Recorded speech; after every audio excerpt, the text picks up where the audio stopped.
Kehadiran mantan pemimpin Komisi Pemberantasan Korupsi atau KPK, Saud Situmorang dalam acara relawan Anies Baswedan dianggap menimbulkan persepsi liar. Bahkan, kehadiran Saud tersebut membuat publik curiga bahwa Anies tidak pernah tersentuh di eranya. Hadirnya Saud Situmorang dalam acara relawan Anies patut untuk dipertanyakan, mengingat pada eranya Anies seperti tidak tersentuh, bahkan dilakukan panggilan oleh lembaga anti rasuah pada masa kepemimpinannya, ujar Direktur Pusat Riset Politik, Hukum dan Kebijakan Indonesia (PRPHKI) Saiful Anam kepada kantor berita politik RM Mall Rabu malam 1 Februari. Akademisi Universitas Shahid Jakarta ini menilai publik menanyakan seorang mantan pimpinan KPK masih tertarik untuk memberikan dukungan kepada kandidat Capres-Cawapres. Hal tersebut dapat dilihat sebagai moral hazard yang buruk, mengingat mestinya mantan pimpinan KPK merupakan seorang negarawan tidak terlibat aksi dukung-mendukung, apalagi terkait politik praktis di lapangan. Karena kata Saiful, kehadiran Saud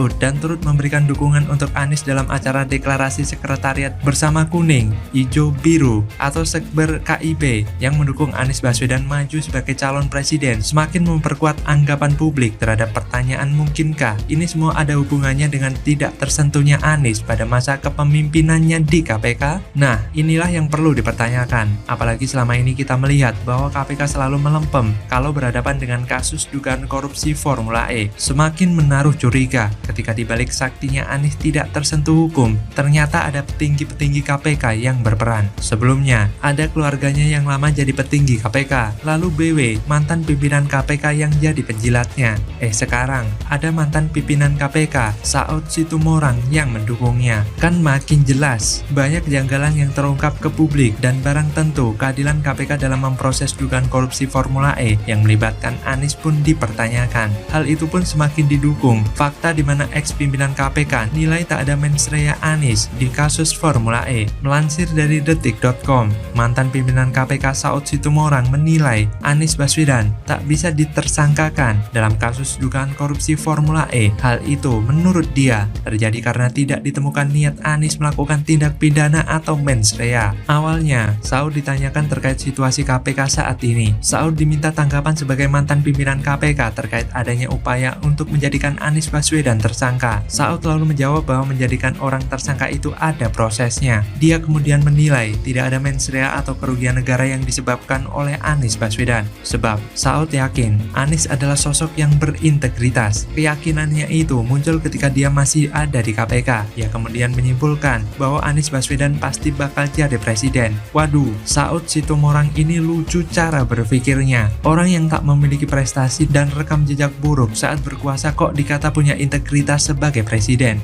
Kalau cara berpikirnya begitu, maka wajar saja kalau masyarakat menilai dia adalah pendukung Anies dan melindunginya dari jeratan hukum di era ia menjabat sebagai petinggi KPK. Terlebih, Saud mengatakan kalau tidak ada ditemukan niat Anies untuk melakukan tindak pidana atau mens rea di kasus korupsi Formula E. Yakin nih, nggak ada niat jahat Anies dalam gelaran Formula E? Lantas komitmen fee-nya sudah dibayar ratusan miliar, tapi menguap begitu saja apa namanya? Bukankah itu sudah menandakan kejanggalan ini seperti disengaja? Bukan saja itu, anggaran-anggaran yang nilainya fantastis tidak tersentuh oleh KPK. Saya pikir KPK di era Saud itu sudah terlalu banyak melakukan tindakan-tindakan yang terkesan membela Anies Baswedan. Apa yang Anies lakukan seringkali ditutup-tutupi dengan penangkapan abal-abal. Sedangkan di DKI Jakarta sudah sangat jelas, barang bukti sudah ada, tinggal penetapan tersangka tanpa harus OTT. KPK sebetulnya bisa proses hukum Anies, tapi kok tidak? Disinilah penulis melihat adanya sosok pelindung Anies di KPK memang ada.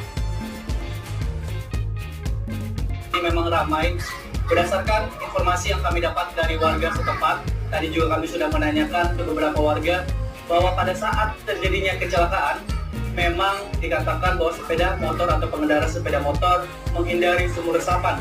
Dan pada malam itu memang dikatakan jadi hujan, dan juga untuk jalan ini sendiri menurut pernyataan warga memang kurang penerangan. Kena damprat netizen, sudah menghisap truk molen. Sumur resapan Anies jadi penyebab tewasnya mahasiswa UI Ampiar. Ditulis oleh tim redaksi jurnal, dikutip dari berbagai sumber.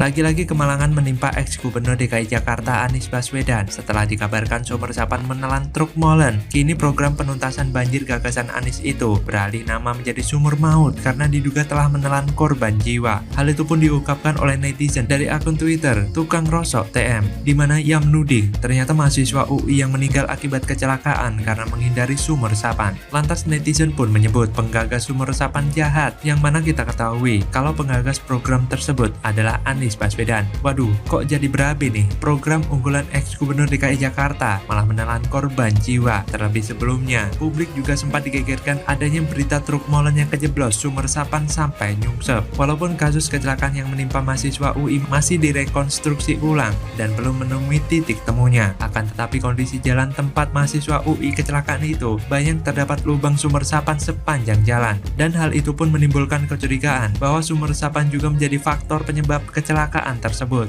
Bahkan melansir dari Metro TV pada Kamis 2 Februari melaporkan, tim kepolisian dari Polda Metro Jaya tengah melakukan rekonstruksi tabrak lari yang memakan korban salah satu mahasiswa UI, yaitu Muhammad Hasya Atala, yang terjadi 6 Oktober 2022.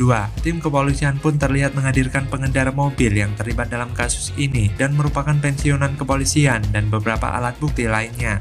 Menurut pantauan Metro TV, pada saat kejadian, tepatnya pada malam itu, yaitu sekitar pukul 9.30 malam, dan saat itu juga dikatakan kondisi jalanannya minim penerangan dan juga hujan, sehingga saat itu pengendara sepeda motor menghindari sumur resapan. Namun nahasnya, pengendara sepeda motor ini jatuh dan masuk ke seberang jalan, lalu dari arah yang berlawanan, yaitu terdapat mobil SUV Pajero itu dari arah utara menuju ke selatan, melindas Muhammad Hasya Atala. Sebenarnya saya sangat menyayangkan atas kasus kecelakaan yang menimpa Ananda Hasya ini. Namun jika melihat kondisi jalan yang dilalui korban penuh dengan sumur resapan, yang faktanya adalah program konyol gak bener kadrun itu, semakin membuat sesal. Saya tak tahu apa yang ada di dalam pikiran spesies dengkul badut Yaman ini. Namun dalam urusan mencelakakan warga DKI, ini orang paling jagonya dan layak mendapatkan apresiasi. Tanpa disadari, perilaku badut ngaco ini sudah sampai dalam taraf level berbahaya. Sebab yang ada di dalam otak itu hanyalah bagaimana popularitasnya dan elektabilitasnya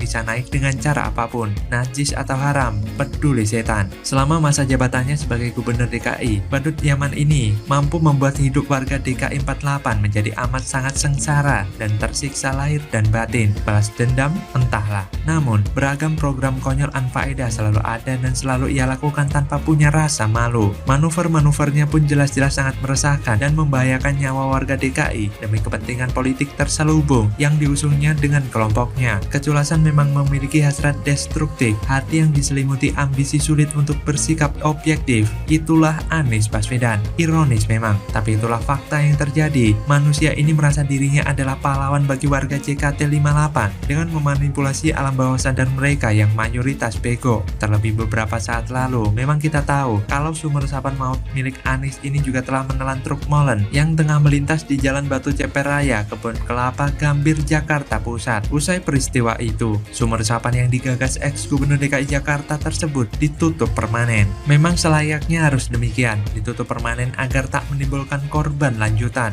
Mengingat, program yang diunggul-unggulkan Anies ini memang tak pernah memberi manfaat bagi warga Jakarta. Alih-alih memberi manfaat, yang ada malah makan korban dan bikin malapetaka. Maka tak berlebihan jika berbagai pihak dan masyarakat meminta agar sumur maut Anies ini untuk dievaluasi dan segera ditutup kembali. Pasalnya, selain tak memberi dampak bagi banjir di Jakarta, juga membahayakan bagi pengendara lalu lintas. Inilah yang perlu kita cermati dan telaah lebih dalam. Akankah orang semacam Anies yang hanya pandai menghabiskan anggaran untuk hal-hal yang tidak penting masih layak maju sebagai capres? Oleh sebab itu, negara ini tidak boleh memelihara ular beludak. Suatu saat nanti dia akan membelit dan menerkam tuannya. Cukup Jakarta saja yang dirusak, jangan Indonesia dalam skala global.